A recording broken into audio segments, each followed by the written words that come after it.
Hey my loves, welcome back to my channel and welcome if you're new. So in today's video, I'll be sharing all that I've been doing for 2024 to grow and retain my hair length. Now today's video will be more of a theory aspect to it. So if you want to see me actually doing these things, which would be the practical side, then you can go ahead and request a part 2 or say that you want to see these things being done. However, today I'll just be explaining these processes and giving my feedback on them, and I'll be trying my best to insert as many pictures as possible. So if you're interested to know all the things that I've been doing since 2024 or for 2024 to grow and retain my hair length, then stick around for the rest of the video. Now with that being said, let us head right into today's video. Now the first thing on the agenda for today is that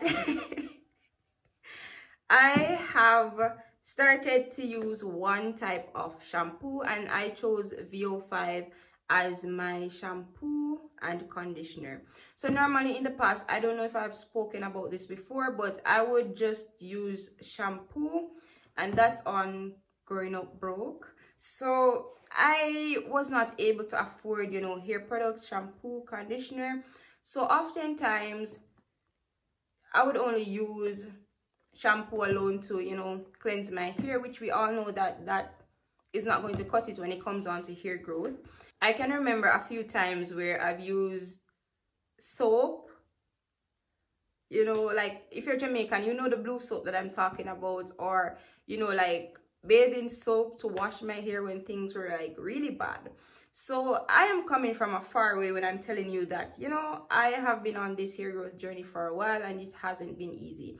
But I've decided to stick to one type of shampoo. And the reason why I chose VO5 is because it has 5 vitamins and oils included. So there are lots of shampoo brands out there that are big brand. I'm not going to call any names.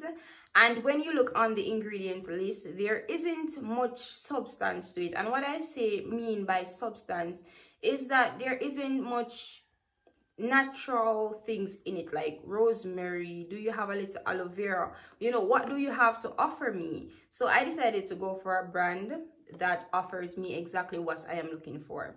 And I decided to use moisturizing shampoo and a moisturizing conditioner as well, because typically in the past the wash process would tend to leave my hair a little bit dry, and we know that dryness oftentimes lead to breakage, and it makes it a lot harder to detangle and just get through the process overall. So I decided to go for a moisturizing shampoo and conditioner.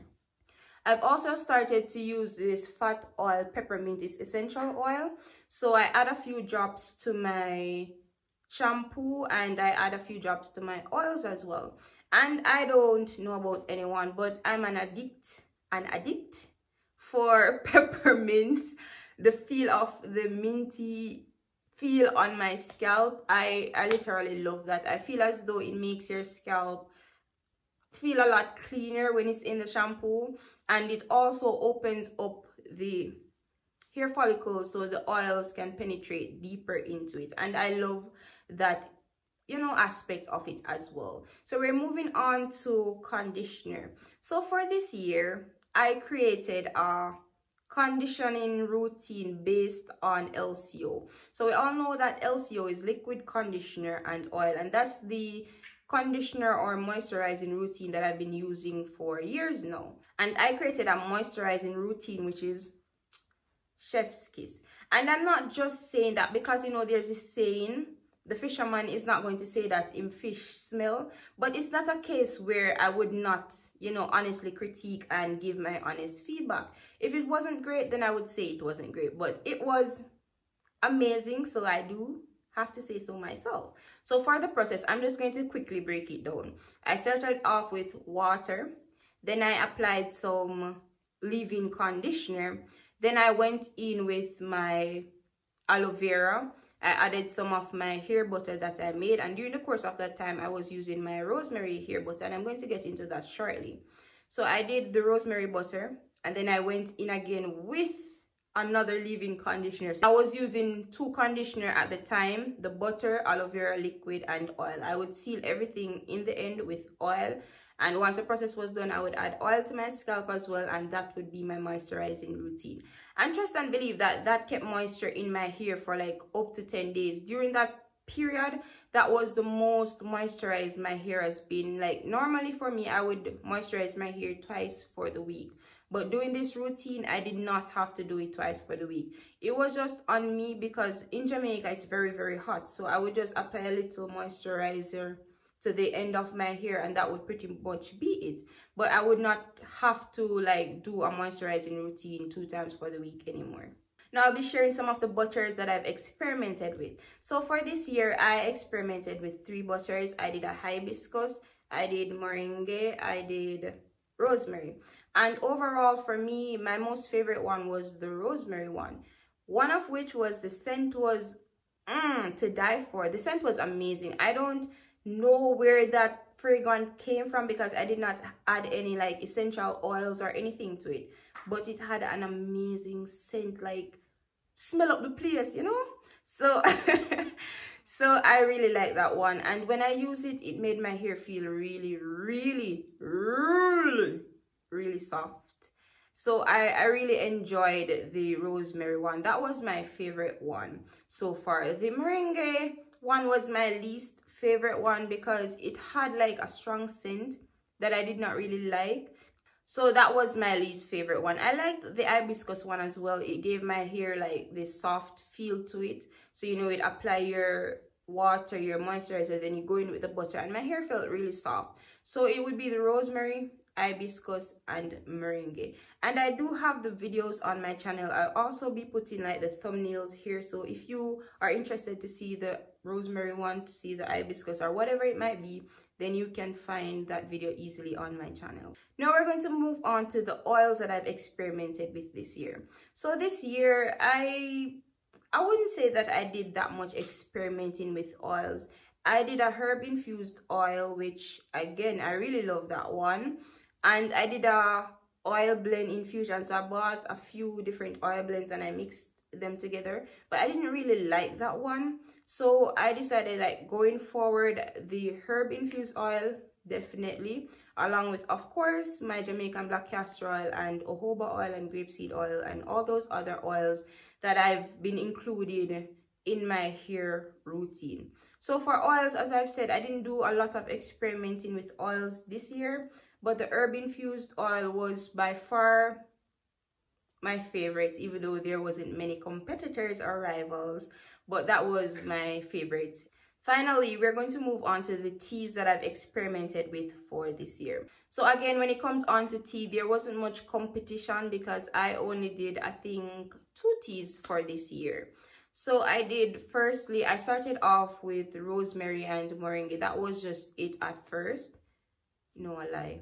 I think I started off with rosemary tea at first, and then I included moringa. Hear me now, I'm start tell lie.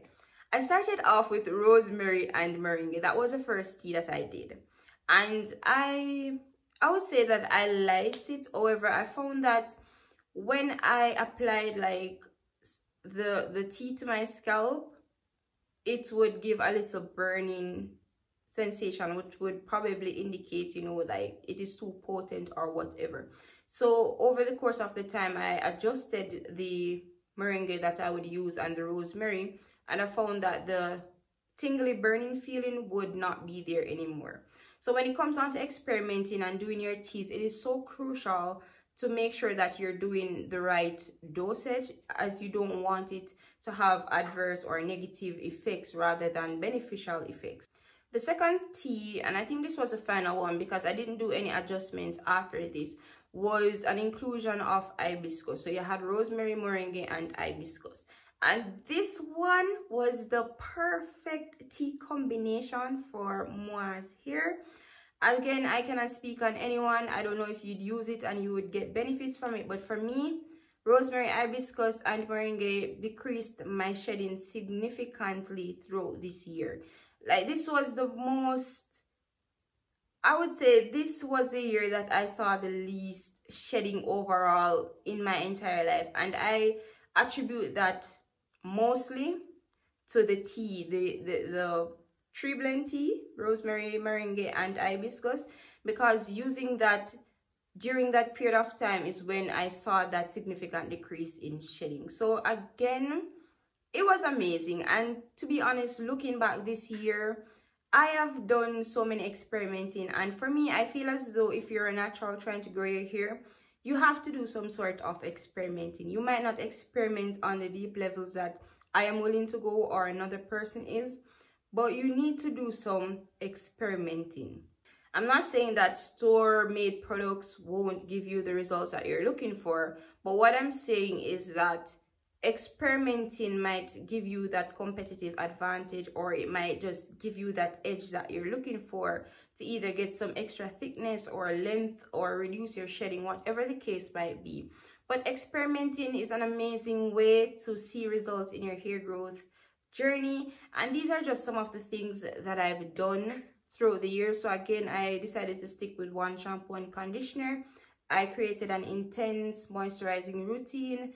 I experimented with oils, I experimented with butters, I experimented with teas. So if you want to see this entire routine being done in one entire video, then you can go ahead and request that. But that's pretty much the end of it for me today. And I just want to add that with all the experimenting and products that you can use, what happens on inside your body is important as well for you to see hair growth. So you need to be hydrated, you need to be eating healthy, and you have to ensure that you're not nutrient deficient. And that's pretty much it for me. So until next time, bye my loves.